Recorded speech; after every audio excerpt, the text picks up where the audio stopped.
Today we're going to be looking at the results of the Hawaii primaries that occurred last night on the Democratic and Republican Party side and just see what it pretty much says for type of elections in progressive states. So we all know Hawaii is a very heavy Democratic state. The last time it was close was around 2004, where actually polling numbers showed that George W. Bush would have carried that state, but John Kerry went over to win it, but it was only by single digits until Obama rolled around and the margin neared around 40% for the Democratic Party in the state of Hawaii. So since then, it has been a safe Democratic state. But also, this is a progressive Democratic state. Obama does not really embody what type of Democratic voter there is in Hawaii at this point in time. Progressives didn't really suffer a major defeat last night. They just didn't get another candidate in.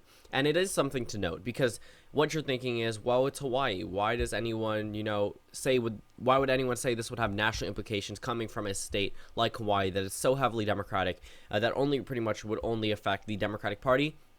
Well, the Democratic Party is probably right now the majority in terms of registration, and when it comes down to it, there are a lot of things. There's a lot of close signs here that tells us things that we've been seeing in other elections that we couldn't really solidify until elections like this. In a very progressive state that overwhelmingly went for Bernie Sanders back in 2016, now going and sending not social Democrats, centrist, more centrist type Democrats to the House of Representatives elections that are going to occur in November. So first of all, the first thing that we see right now is the United States Senate election. Mazie Hirono had no opposition on the Democratic side.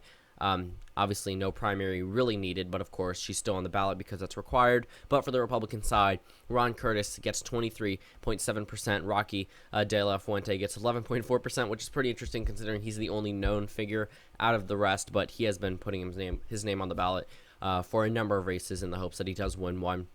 But Ron Curtis, not really known statewide. Obviously, this race is going to be a Democratic hold. We don't see a possibility of a Republican winning here in any of these races that are up. In fact, in a special case, the state Senate in the state of Hawaii has 25 Democrats and 0 Republicans. I believe the number now, 40-something Democrats and 5 Republicans in the Hawaii's House of Representatives. So when it comes down to it, very little Republican presence here. The last Republican was defeated in 2016 in the state Senate. So 25 Democrats, very interesting. But the governor's race was very, very close on the Democratic side, not necessarily on the Republican side, which is pretty interesting considering there is a Democratic incumbent. But David Ige defeated Colleen Hanabusa in the Democratic primary with 51.4%. Hanabusa got 44.4%. So it was, around 6 to 7 point lead, 7 exact. But when it comes down to it, of course, there are always vote discrepancies. But then over on the Republican side, it was a pretty much blowout, around 20% for Andrea Tupola over John Carroll in this race. So again, when we're looking at this, the Republican side didn't seem as contested as it was on the governor's side for the Democrats. So that's something to note considering there's a Democratic incumbent. But looking at the vote totals, it doesn't look like the Republicans at all have any type of presence in this race. We have 31,000 votes on the Republican side. Good. But on the Democratic side, we have 242,000 votes. That's a whole lot better. This is a Democratic state, so these are the numbers we should be expecting. But looking at these results right here, David Ige is going to be he was in a closer match than he really expected. Polls did show it getting a little bit closer, but the incumbent was supposed to take away later on based off the polling numbers that expanded his lead, not projecting he would win by 7%.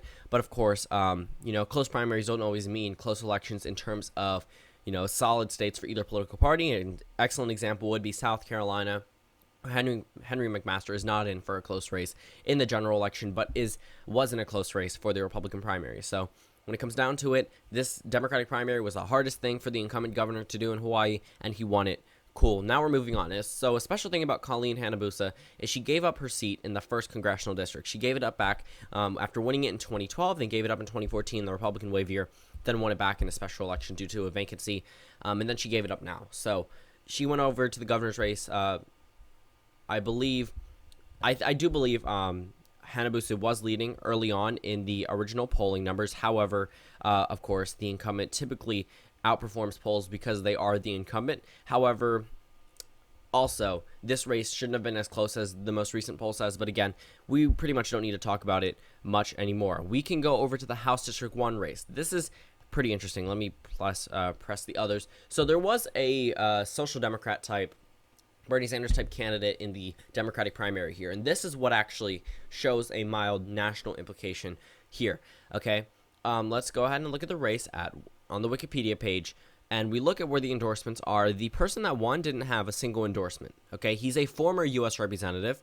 Okay, the lieutenant governor of Hawaii didn't get any endorsements, and the lieutenant governor lost the race here for the House District 1. Funny thing is, this representative used to represent the 2nd District, now going into probably representing the 1st District. He's probably not going to lose in 2018.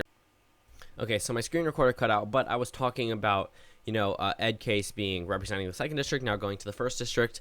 But there was a Bernie Sanders type Democrat who was endorsed, and that is Kaniela Ing. He's a state representative, and he was endorsed not by Bernie Sanders, but by people like Bernie Sanders. For example, Abdul Al-Sayed or Alexandria Ocasio-Cortez, Cenk Uygur from the Young Turks, Democratic Socialists of America, Justice Democrats, Democracy for America, Our Revolution, the people for Bernie Sanders. Bernie Sanders didn't really jump into this race, but in this race, it should have been a little bit more lenient towards the progressive side of the Democratic Party, mainly because this race was a safe area for Bernie Sanders back in 2016. He trounced Hillary Clinton. This is a very progressive area, but Kaniela Ing did not even come close to even getting in 3rd place.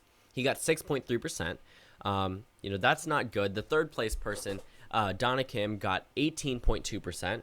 All right, Ed Case won with 40%. So this was another loss for progressives in an area they really should have won in. Okay, you could justify a loss in a couple of other races, like in Michigan, which wasn't as much of a victory for Bernie Sanders as Hawaii, or you could defend it in a couple of other states like New Jersey, or areas where there are a lot of Clinton Democrats. But this was not one of those areas. Neither of these congressional districts would have gone to Hillary Clinton if it was between her and Bernie Sanders. So when it comes down to it, even though Ed Case may have been, presumably the best choice by the people of Hawaii in this district, the progressive candidate underperformed for an area that he was in. So that is something to note as well. In terms of turnout, same thing we're seeing in the governor's race, 12,000 votes on the Republicans, 118,000 votes for the Democrats in the District 1 race. Tulsi Gabbard easily wins her election. This is where the progressive really sways in and puts an incumbent over the Republican primary in House District 2, but you can expect it to be much less. In the terms of the lieutenant governor race, not much to see here. Just a close race on the Democrats, still a close race on the Republican side. They still haven't called the race, but Marissa Kern's probably going to edge this one out considering she's leading by almost 1 percentage point. So that pretty much wraps up this video. The entire reasoning for this is to go over a couple of not really establishment Democrats, but established Democrats, if that makes sense.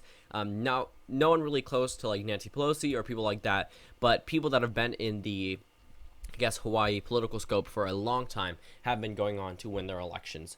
And also, the underperformance of the type of progressive candidate in Hawaii is something to note as well. It's not necessarily saying that progressives are losing their numbers in states like Hawaii, but it is something to note because it isn't something that should be too expected. Having Ocasio-Cortez come out and endorse someone all the way out in Hawaii, Cenk Uygur coming out and endorsing someone, countless Bernie Sanders groups just endorsing this one candidate, and the person who won didn't even get a single endorsement. That's what's notable as well. The top 2 candidates didn't really get an endorsement. So, when it comes down to it, this race probably should have been a little bit more leaning towards the progressive type candidate. But thank you guys for watching this video. Comment down suggestions below, and I will see you all tomorrow.